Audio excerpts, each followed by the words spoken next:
growing up in gangs and being a part of gang activity, you say how this man become to be a person, be totally against capital punishment. And it was through my education and growing up in gangs and losing my own humanity, and it's we're in prison where I regained my own humanity again. I denounced my gang activity and joined a political movement for social justice and human rights for all the prisoners, irregardless you guilty. You deserve a right to be treated as a human being. And at that particular time, we was influenced by the Black Panther Party in the 60s and 70s. I became radicalized by the Panthers and progressive peoples that was in the institution. On November 27th, a human being was killed, a prison guard. His name was Jerry Sanders, and I was accused of leading the uprising. And they locked down the whole prison in California, not just that prison, but the entire prison population in California, because they said it was a conspiracy to kill prison guards throughout California. And myself and Eugene Allen, we was accused of killing that prison guard, and in our second trial, we was convicted and sentenced to die at San Quentin. My first trial ended in a hung jury. My second trial, that's where we was tried behind bulletproof glass, etc. And that's where we was convicted and sentenced to die. And after being on death row for 2 or 3 years, the Supreme Court of California overturned our conviction based how they systematically excluded African Americans off the jury. And I clearly understand that now because of the racism that was coming up in our trial, and they didn't want black people to be, peoples of color to be exposed to this racism.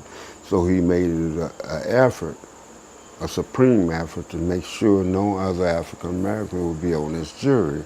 And you would think, since the Supreme Court of California overturned our conviction based on that, you would think that we're going to get a jury composed of African American, peoples of color, whatever, right? My third trial was totally white. They systematically excluded all the African Americans. During my fourth trial, they called us down and said the jury has a verdict. And I walked in there and I was the first one. They asked me to stand, and I looked at the jury and they read the instructions. We say, we the jury find Mr. Graham not guilty. I can remember doing this.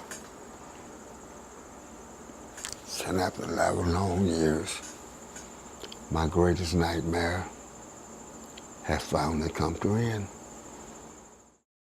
It's not just about death row. It's not just about solitary confinement. It's about the whole criminal justice system. If you grew up as dark as I am and grew up on a plantation and go to South Central Los Angeles after living in the reality of racism and discrimination, what would your record be?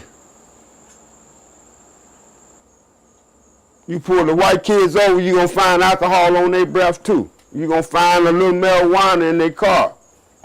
Come on, they kids. You criminalizing our children. But you're not applying it to everyone. It's peoples of color that you're applying it to. That's racism and discrimination. And that's what I'm fighting for an end to. I'm not here just be happy to be off of death row. Yeah, I survived death row, I survived prison. So I'm going to just submit and just give in. I did my time. No, I just begun. That's where I'm at. I'm going to fight until the day I die. And you mark me on this. You're going to hear about me until the day I die. And even in death, you're going to hear about me.